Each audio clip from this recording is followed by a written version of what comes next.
가운데도 주님 전을 찾으신 여러분들 위해 하나님의 크신 은혜와 축복이 함께 하시기를 주님의 이름으로 축원합니다. 우리 옆에 계신 분들하고 인사할까요? 당신을 만난 것은 저에게 기쁨입니다. 여러분 그렇게 생각하시나요? 우리가 함께 예배드릴 수 있는 것 큰 은혜요, 큰 축복인 줄로 믿습니다. 제가 강릉 비행단 군목으로 있을 때 일이었는데요. 주일 예배를 인도하며 설교하고 있는데 회중석 그 한쪽 면에 육군 군복을 입은 형제들이 보이는 겁니다.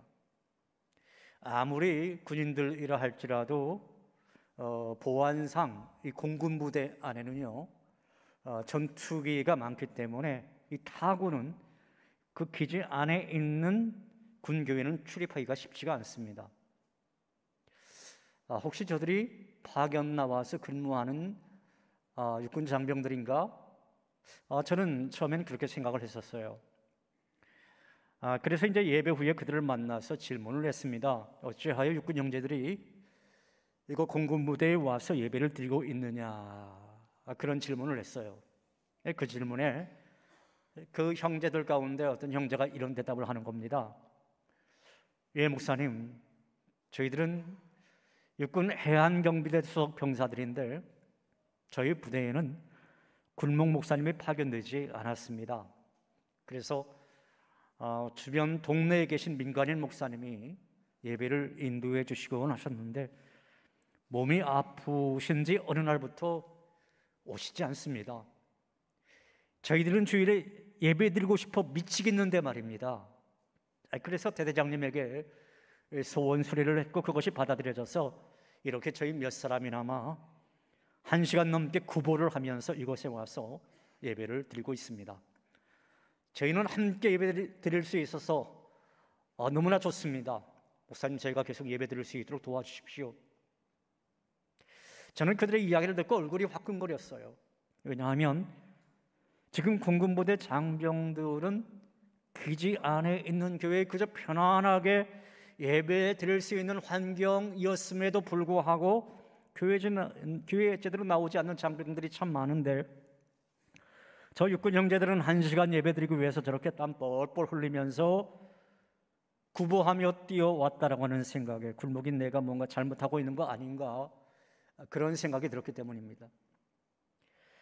그리고 저는 아직도 한 육군 형제의 말소리가 제 귀에 생생하게 들리는 것 같습니다. 목사님, 저희들은 예배드리고 싶어 미치겠는데 말입니다. 사랑하는 여러분, 여러분들이 이렇게 자유롭게 좋은 환경에서 예배드릴 수 있는 것은 큰 축복임을 믿으시기 바랍니다. 그리고 예배드림을 여러분 인생에 있어서 최고의 기쁨으로 여기는 저와 여러분들이 되시기를 간절히 바랍니다.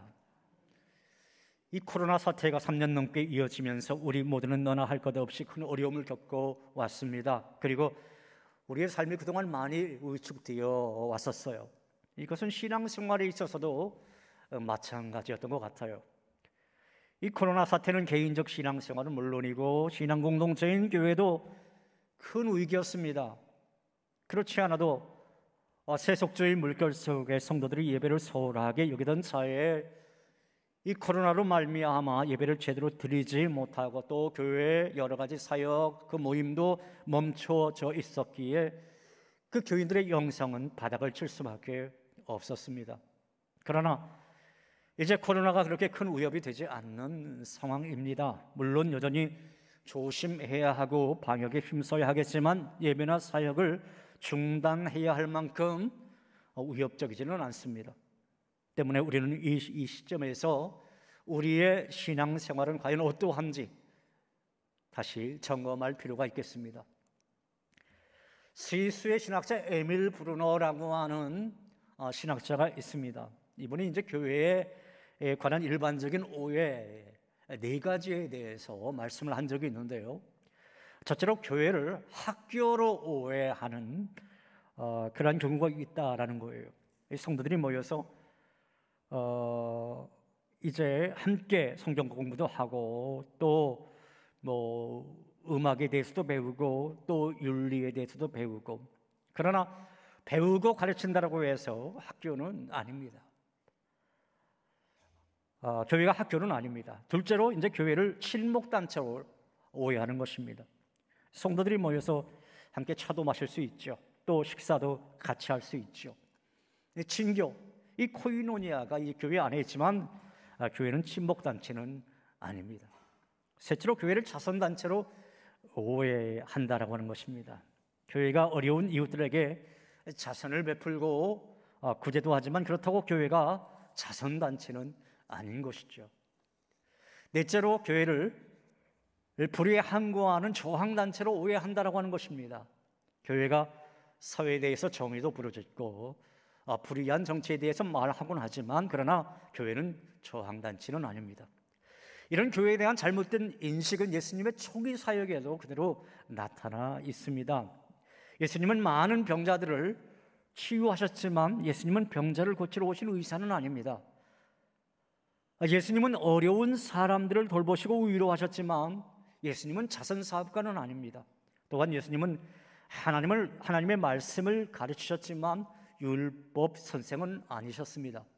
그렇다면 예수님은 무엇을 하려고 오셨느냐? 예수님이 이 세상에 오신 목적은 많은 백성을 구원하기 위해서 오신 것입니다. 요한복음 10장 10절에 있는 말씀이 있습니다. 우리 함께 앞에 있는 자막을 보면서 이 말씀을 같이 한번 읽어볼까요?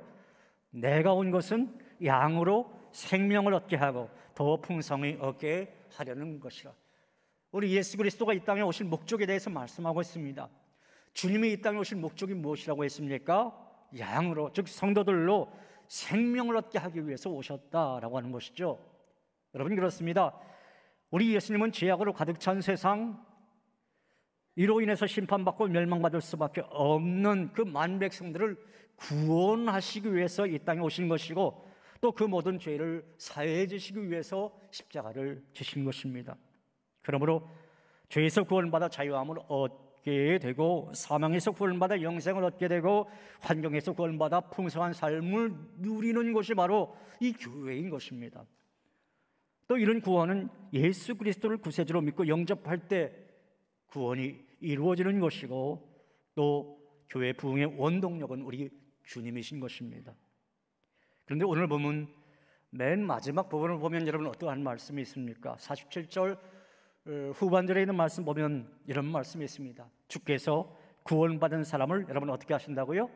날마다 더하게 하시니라, 이렇게 말씀하고 있어요. 초대교회 예루살렘 교회는 날마다 구원받는 사람들이 더해가면서 교회가 부흥되었다라고 하는 거예요. 어떤 때는 하루에 3,000명씩 회개하고 어떤 때는 하루에 5,000명씩 회개하고 그들이 예수를 믿어서 교회에 등록을 했다라고 하는 거예요. 왜 그렇게 많은 사람들이 예루살렘 교회에 초대교회 당시 몰려들었던 것일까요? 바로 그곳에 구원이 있기 때문에, 바로 그곳에 생명이 있고 영적으로 죽어가는 많은 사람들을 살릴 수 있는, 아니 살려내는 그런 역사가 있었기 때문에, 구원이 있고 생명이 있는 교회, 성령이 충만함으로 기쁨이 넘치고 사랑과 섬김의 은사가 충만한 교회, 저는 우리 새 교회가 그런 교회가 될 수 있기를 주님의 이름으로 축원합니다. 자, 그런데 그러한 교회가 되려면 우리가 꼭 해야 할 것이 있어요. 그것은 모이기에 힘쓰는 교회가 되어야 하는 것입니다. 한번 따라 해볼까요? 모이기에 힘쓰는 교회. 다시 한번 따라 합니다. 모이기에 힘쓰는 교회. 자, 함께 오늘 본문 46절에 있는 말씀 자막을 보면서 읽어볼까요? 날마다 마음을 같이하여 성전에 모이기를 힘쓰고 집에서 떡을 떼며 기쁨과 순전한 마음으로 음식을 먹고. 자, 여기 보니까 날마다라고 하는 말이 있습니다. 날마다 마음을 같이하여 성전에 모이기에 힘쓰고. 초대교회가 영적으로 깨어 있었던 것은, 초대교회가 그렇게 성령 충만했던 것은 날마다 마음을 같이하여 성전에 모이기에 힘썼다, 이렇게 말씀하고 있잖아요.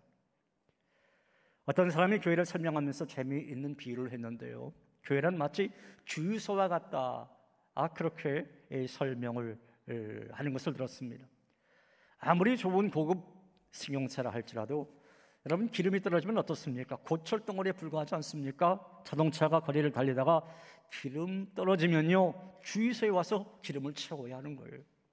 마찬가지죠. 성도가 세상에서 열심히 달리고 열심히 뛰고 열심히 일하다가 교회에 모여서 말씀으로 힘과 위로를 얻고 기도로 능력 공급받고 성령의 충만한 은혜 받아야 영적 전투에서 이성의 여러 가지 싸움에서 승리할 수가 있는 거죠. 자동차가 기름 떨어지면 달릴 수 없듯이 예수 믿는 사람은요, 은혜가 떨어지면 안 되는 것입니다. 은혜가 떨어지면 안 되는 거예요. 여러분, 은혜 없이 신앙생활 하는 사람처럼 불행한 성도는 없습니다. 은혜가 없으면요, 기도가 안 돼요. 은혜가 없으면요, 말씀을 들어도 은혜되지 않고 능력이 되지 않습니다. 예배를 드려도 감사가 없고 또 감격도 없고 기쁨이 없습니다. 그러니까 은혜 받아야 되는 것이고, 은혜 받기 위해서는 교회에 모이게 힘을 써야 하는 것입니다. 어떤 집사님이 이렇게 이야기하는 말씀을 들었어요. 무슨 사연 때문인지 몇 달간을 교회에 나오지 않다가 나왔는데 얼마나 어색하고 얼마나 이상한지 모르겠다고요. 여러분들 그런 경험을 해보셨지요? 코로나로 말미암아 몇 주간 교회에 안 나오다가 예배드리니까, 물론 오랜만에 예배드린다라는 감격도 있지만 때때로서 낯선 느낌도 들었지 않습니까? 여러분, 제 아무리 믿음이 많은 사람이라 할지라도요, 몇 달만 교회를 멀리하고 몇 달만 예배를 등한시하면 그 신앙 다 팔아먹을 수밖에 없는 거예요. 사람은 별 수가 없습니다. 제 아무리 목사고 제 아무리 장로고 권사라 할지라도 그렇게 길들여지면 그렇게 될 수밖에 없는 거예요. 따라서 우리는 성전에 모이기에 힘써야 하는 것입니다. 이렇게 비가 오지만 그럼에도 불구하고 주일 예배에 모여야 하는 것이고, 또 주일 오후에도 함께 우리가 식사를 나눈 후에 모여서 찬양 예배를 드리고, 또 수요일과 금요일에도 모여서 함께 기도하고 찬양하고 함께 예배드리면서 성령의 충만한 은혜로 재충전 받아야 하는 것입니다. 히브리서 10장 25절에 이런 말씀이 있어요. 자, 함께 앞에 있는 자막을 보면서 히브리서 10장 25절에 있는 말씀 읽어보겠습니다. 모이기를 피하는 어떤 사람들의 습관과 같이 하지 말고 오직 권하여 그날이 가까움을 볼수록 더욱 그리하자. 사람들은 핑계대는데 명수잖아요. 왜? 뭔가 어떤 그 제도에 얽매이는 거 싫어하잖아요. 그래서 어떡합니까? 모이기를 피합니다. 교회에 적당히 다니자. 여러분, 그렇게 하다 보면 어떻게 됩니까? 그게 습관이 된다라고 하는 거예요. 습관, 좋은 습관이 아니라 나쁜 습관. 근데 성경에 그렇게 하지 말라, 그렇게 하지 말라, 오직 서로 권면해서 우리 함께 예배드리자, 더 예배에 충실한 사람 되자, 그렇게 권하여 하나님 나라 가까울수록 더욱 그렇게 하자. 이것이 히브리서 기자가 우리에게 권면하고 있는 내용인 것이죠.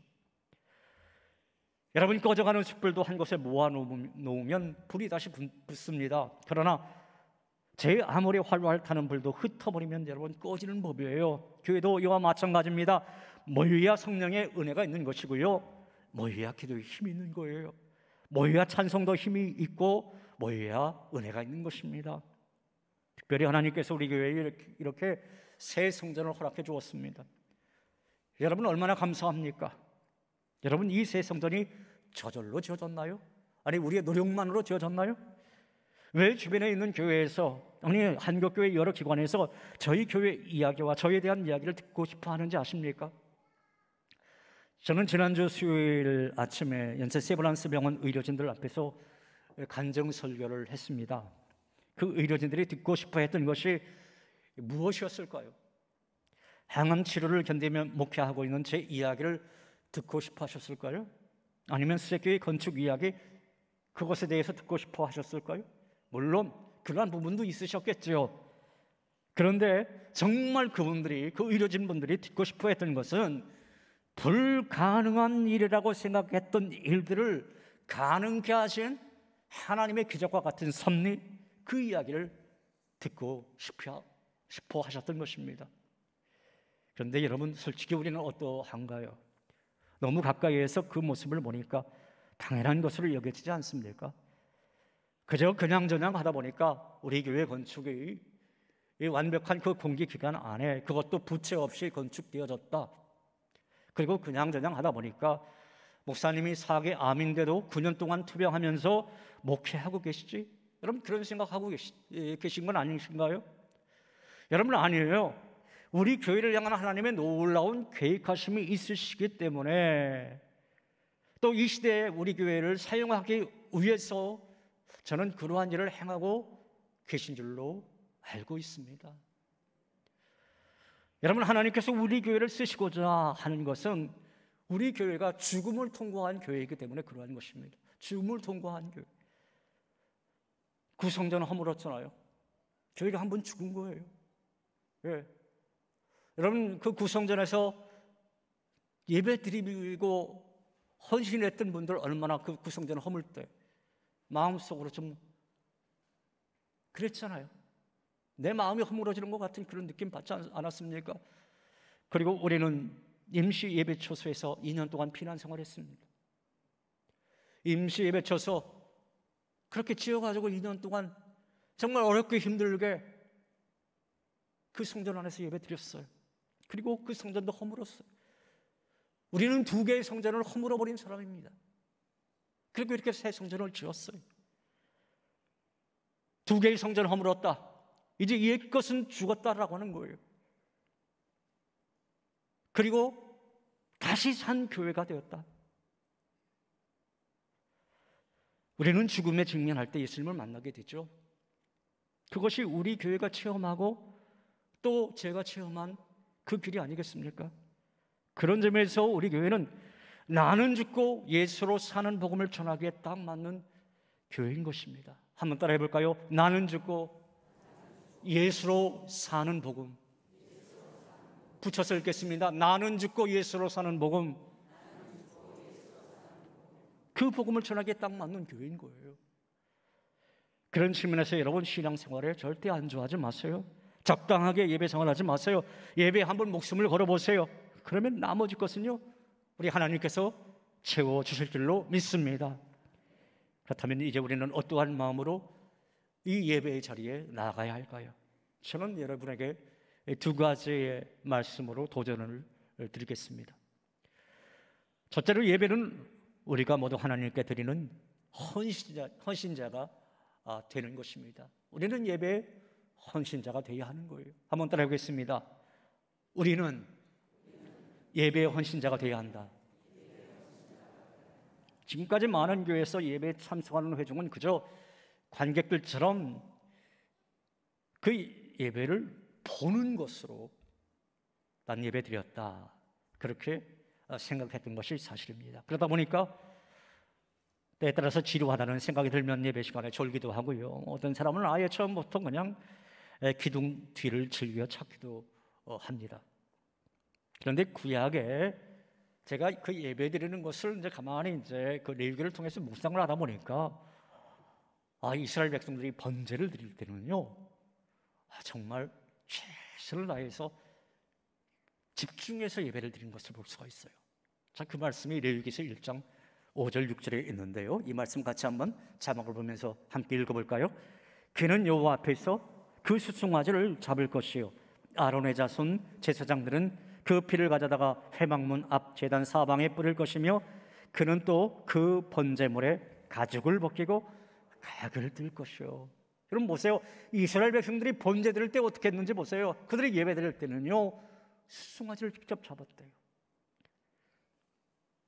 여러분, 소를 잡으면서 피냄새 맡는 사람이 어떻게 그저 무성의하게 한가하게 그렇게 잡을 수 있겠어요?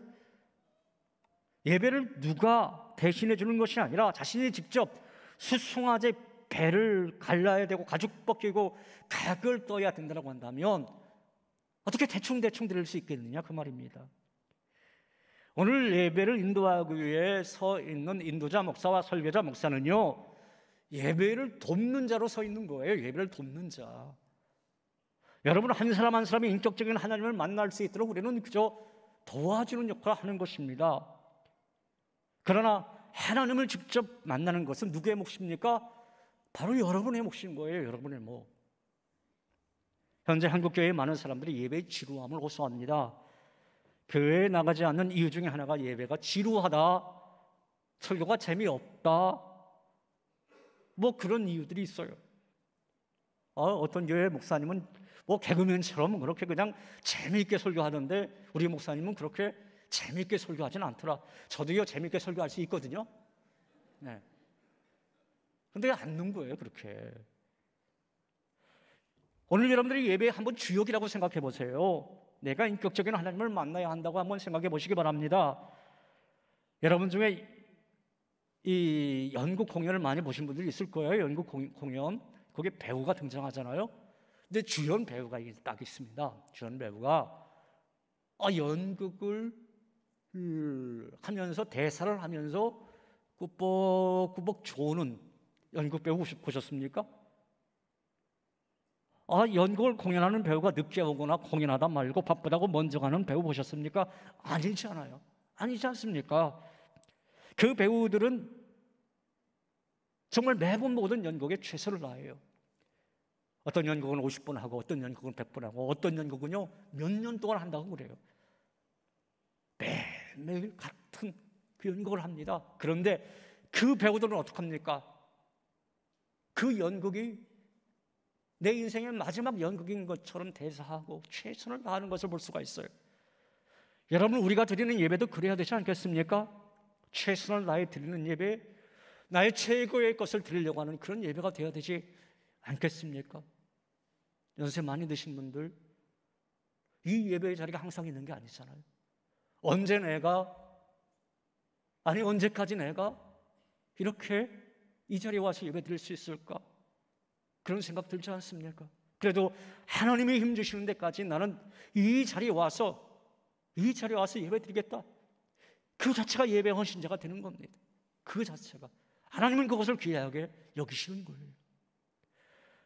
여러분, 우리가 가장 경계해야 할 것은 예배의 매너리즘에 빠지는 겁니다. 예배의 매너리즘. 그저 억지로 예배드리고 그저 적당히 예배드리고 그런 사람들에게 나타나는 현상이 불편한 것을 참지 못해요. 예배드리는 것 덥다, 춥다, 시끄럽다, 산만하다. 물론 예배가 지겨울 수도 있어요. 매번 같은 의식 반복하는 것 무의미하게 느껴질 수도 있습니다. 그래서 내가 주일 예배 드리는 것도 바쁜 와중에 예배 드려주는 건데 내가 또 다른 예배 또 드릴 필요가 뭐가 있겠나? 그런 생각이 들 수도 있습니다. 여러분, 그건 잘못된 생각인 거예요. 그리고 어떤 분은요, 주로 오후 찬양 예배라든지 이제 수요 예배 때 이렇게 기도하는 분이 계세요. 하나님, 이 새성전 예배의 자리가 많이 비어 있습니다. 새 성전 그 예배의 자리가 차고 넘칠 수 있도록 인도해 주세요. 여러분, 그렇게 기도하는 거 참 좋습니다. 올바른 기도지요. 올바른 기도입니다. 이 성전의 자리가 차고 넘칠 수 있도록. 그런데 그렇게 기도하면 누가 먼저 그 자리를 채워야 되는 것입니까? 기도하는 그분이 채워야 되는 거예요.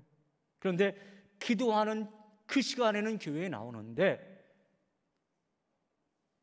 다른 주일 오후 찬양 예배 시간에, 다른 수요 예배 시간에 안 나와요? 그렇다면 그 기도는 잘못된 기도 아니겠습니까? 여러분, 예배는 거룩하신 하나님 앞에 내가 완전히 죽는 거예요. 나는 하나님 죽었습니다. 그저 나를 통하여 하나님 영광 받아주세요.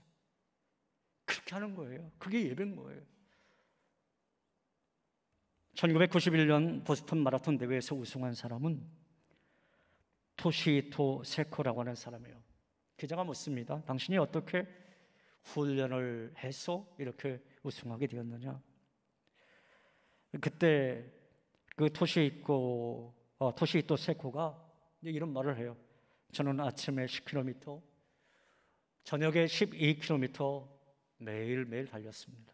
너무 단순하지 하지만 1년 365일 그렇게 달렸습니다. 단순한 훈련 방법이지만 여러분, 이것은 결코 쉬운 방법이 아니에요. 우승자가 하고 싶은 말이 여러분 무엇이었을까요? 반복. 그게 중요하더라 라고 하는 것이죠. 반복의 중요성. 여러분, 어쩌면 우리의 예배가 그런 것이 아닐까요? 매주마다 예배 드립니다. 반복 아닙니까? 반복해서 예배 드리는 이유가 뭘까요? 그건요, 하나님께서 그렇게 드리는 예배 또한 기쁘시게 받으시기 때문에. 그렇게 이 예배는 우리 한 사람 한 사람 모두가 하나님께 드리는 예배 헌신자가 되어야 하는 것입니다. 목사 한 사람의 소유물이 아니에요. 중직자 맡은 사람들이 전유물이 아니에요. 모든 성도들, 그들이 절대로 들러리가 될 수가 없는 것이 바로 예배인 것입니다. 자, 그렇다면 여러분, 우리가 어떻게 예배자로 헌신할 수 있을까요? 우리는 하나님이 주신 은사와 달란트에 따라서 헌신할 수가 있습니다. 어떤 사람은 오늘 이렇게 찬양 불렀더니 찬양대원처럼 헌신할 수 있는 거예요. 제가 가만히 보니까 찬양대원 중에 등록하신 지 몇 개월 안 되신 분도 몇 분 계세요. 전 잘했다고 생각합니다. 하나님이 그 달란트 주셨으니까.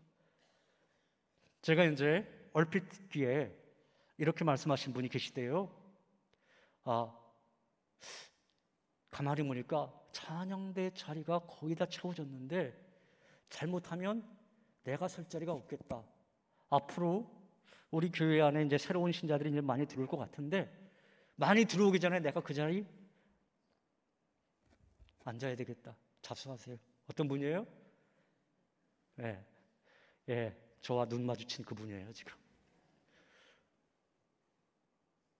내가 그래도 이 자리에서 헌신하고 싶다. 다른 사람이 헌신하기 전에 내가 먼저 저 자리에서 헌신하고 싶다. 그게 예배 헌신자 아니겠어요? 어떤 분은요, 악기와 노스윙으로 찬양팀에서 헌신할 수 있어요. 또 어떤 분은 예배위원이나 안내위원으로 헌신할 수 있습니다. 저는 여러분들이 하실 수 있는 한 최선을 다해서 정말 그 일을 감당했으면 참 좋겠어요. 찬양대원 많아지면 어떻습니까? 한쪽 자리 다 찬양대석으로 만들면 되지. 그리고 그렇게 할 수 없는 분들은요, 그저 예배의 자리 잘 지켜주시는 것, 매주 예배 그 자리 잘 지켜주시는 것, 그 또한 예배의 헌신자가 되는 그런 축복된 길인 것입니다. 사랑하는 여러분, 아무쪼록 이제 여러분 모두는 예배의 헌신자로 매 예배 시간마다 하나님께 여러분의 몸과 마음을 온전히 드리는 그런 참된 예배자가 되시기를 주님의 이름으로 축원합니다. 둘째 예배는 감사와 기쁨으로 하나님께 나아가는 것입니다. 감사와 기쁨으로 나아가는 것, 그게 예배예요. 신학교나 기독교 학교에서 학생들에게 그 예배가 의무사항이죠. 채플이 의무사항일 때가 참 많습니다. 그래서 어떡합니까? 예배 출석표를 예배 드리러 갈 때 낸다든지 아니면 도장을 받는다든지 그렇게 해요. 그것은 예배 시간에 예배당에 그저 앉아있으면 예배 드렸다라고 하는 의미로 그렇게 하는 거죠. 이것이 사람들이 이해하는 예배의 모습입니다. 그러나 하나님의 생각은 달라요. 예배 시간에 아무리 좋은 옷을 입고 많은 헌금을 드리고 찬송하고 설교를 들었어도 마음에 감사와 예배드리는 감격이 없었다면 그것은 올바른 예배를 드렸다고 할 수가 없습니다. 여러분, 오늘 예배 드리시는 여러분들의 마음은 감사로 가득하십니까? 5사람 대답하셨어요. 나머지 분들은 그저 감사가 없으신가요? 제가 다시 묻습니다. 오늘 예배 드리시는 여러분들의 마음은 감사로 가득하십니까? 교회 오는 내내 교회 오는 기쁨이 있으셨습니까? 그렇다면 여러분들은 예배에 성공하고 있는 거예요. 저 꼬맹이도 지금 아멘이라잖아요. 감사와 감격이 있었대요. 그러나 우리가 어떻게 항상 감사할 수 있겠습니까? 어떤 주일은 정말 힘들 때도 있잖아요. 짜증날 때도 있잖아요. 오늘같이 비가 많이 오는 날, 또 인생 살다가 생각외로 잘 되는 일이 별로 없어요. 내가 어떤 거 기도하고 소망했는데 이루어지는 것 얼마나 있나 손꼽아봐도 별로 없습니다. 근데 이렇게 걱정거리가 많은지 염려할 것은 많은지, 그런 형편에 우리가 어떻게 예배 시간마다 감사할 수 있다고, 예배 시간마다 기뻐할 수 있다고, 아니 기뻐하겠다고, 감사하겠다고 그렇게 말할 수 있을까요? 그런데 여러분, 제가 여러분들에게 7월 달에 함께 이 말씀 암송하자 말씀드린 곳이 있죠. 숙제내 준 곳이 있죠. 어딘가요? 시편 100편 4절 말씀. 그 말씀 보면 어떻게 말씀하고 있습니까? 아직은 여러분 암송 안 했을 테니까 자막관을 보면서 이 말씀 같이 한번 읽어볼까요? 감사함으로 그의 문에 들어가며 찬송함으로 그의 궁정에 들어가서 그에게 감사하며 그의 이름을 송축할지어다. 하나님 집에 들어가며 갈 때 어떻게 들어가라고요? 감사함으로 들어가래요. 그의 궁정, 즉 하나님 집 이 성전 안에 들어가면서 찬송함으로 들어가래요. 감사와 성축함을 가지고 하나님 앞에 예배드리라, 그렇게 말씀하고 있잖아요. 어느 목사님의 칼럼을 읽다 보니까 이런 이야기가 있더군요. 제가 그 내용을 그대로 여러분들에게 한번 읽어드릴게요. 한 자매가 미장원에서 머리를 잘랐는데 마음에 들지 않았습니다. 내가 보기에는 귀여워 보여 괜찮았는데 본인은 너무 속상했던 모양입니다. 여자에게 있어서 이것은 매우 심각한 사태였나 봅니다. 그녀는 머리가 자랄 동안 아무도 만나고 싶지 않았습니다. 그러나 교회에서 연락이 오기를 예배 안내를 서라는 것입니다. 너무나 속상했습니다. 안내를 설 것이면 모자를 푹 뒤집어 쓰고 차량 안내만 하고 싶었습니다. 그러나 예배당 안에서 교인들을 안내하라는 것입니다. 어떻게 할까 마음을 정하지 못하고 있을 때 아침 묵상이 생각이 났답니다. 시편 37편 3절, 여호와를 기뻐하라, 저가 내 마음의 소원을 이루어 주시리로다. 여호와를 기뻐하라, 엄청난 복임을 깨달았습니다. 여호와가 기뻐하는 자가 되라는 것도 아니고 그저 여호와를 기뻐하게만 하면 된다? 예배자가 되는 것이 축복임을 깨달았습니다. 그녀는 응답했습니다. 그렇습니다. 저는 오직 여호와만 기뻐하겠습니다. 그리고 그녀는 안내를 서겠다고 했습니다. 그녀는 시종 밝게 웃으며 안내를 서고 있었습니다.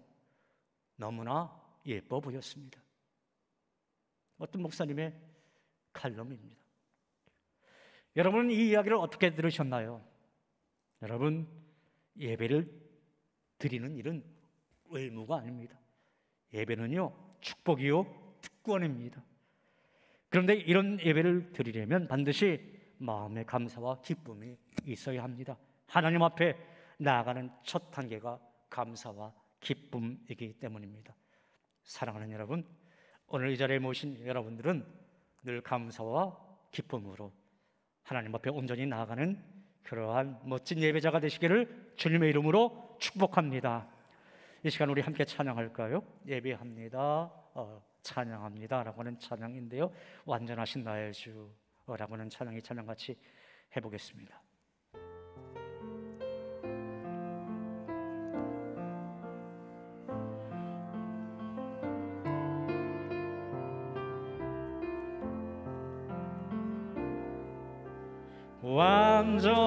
완전하신 나의 주, 의의 길로 날 인도하소서.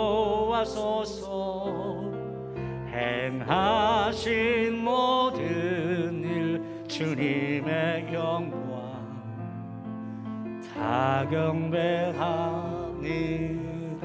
완전하신 나의 주, 완전하신 나의 주, 의의 길로 날 인도하소서. 행하신 모든 일 주님의 영광 다 경배합니다. 예배합니다, 예배합니다, 찬양합니다. 주님만 날 다스리소서. 예배합니다, 찬양합니다. 주님 홀로 높임 받으소서. 다시 한번 찬양하자. 완전하신 나의 주, 완전하신 나의 주. 아멘. 의의 길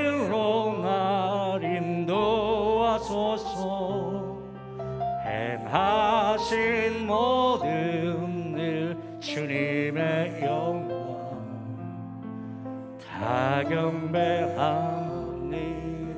예배합니다. 예배합니다. 찬양합니다. 주님만 날 다스리소서. 예배합니다. 찬양합니다. 주님 홀로 높임 받으소서. 우리 양손 높이 들고 예배합니다. 찬양합니다. 주님만 날 다스리소서. 아멘. 예배합니다. 찬양합니다. 주님 홀로 높임 받으소서. 할렐루야.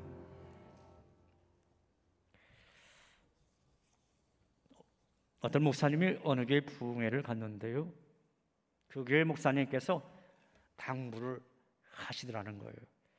강사 목사님, 설교를 가능한 한 짧게 해주세요. 우리 교회는 주일 예배 1시간이 지나면 뚜벅뚜벅 나가시는 장로님이 계십니다. 여러분, 주님 앞에 서라면 어떻게 그럴 수 있겠습니까? 결코 1시간 땡 일어설 수는 없는 겁니다. 영적인 예배는요, 전능하신 하나님과의 만남의 시간이에요. 하나님 만나면 행복해지는 겁니다. 여러분, 하나님이 그런 분이세요. 하나님 만나면 회개하게 되고, 하나님 만나면 사랑하게 되고, 또 하나님 만나면 세상을 이길 수 있는 힘을 얻게 되고, 하나님을 만나는 눈이 뜨인 사람은 모든 예배가 성령 충만인 것입니다. 여러분이 예배할 때 이런 은혜 받지 못하면요, 신앙생활 근본적인 데서부터 다시 점검해야 하는 거예요. 왜냐? 예배는 신앙생활의 가장 기본 중에 기본이기 때문입니다. 사랑하는 여러분, 바라기는 오늘 이 자리에 계신 여러분 모두는 예배자로 헌신하며 모든 주어진 예배 시간마다 정말 감사와 기쁨으로 하나님께 나아가는 그러한 신실한 예배자가 되시기를 주님의 이름으로 축원합니다. 하나님 감사합니다. 이 우중에도 저희를 예배자로 불러주심을 참으로 감사합니다. 어떤 형편에 있든지 어떤 처지에 있든지 나이가 많든지 적든지 우리가 예배자로 예배를 섬길 수 있도록 정말 하나님 드리시기에 합당한 그런 예배자로 쓰임받을 수 있도록 도와주시옵소서. 예수님 이름으로 기도하옵나이다. 아멘.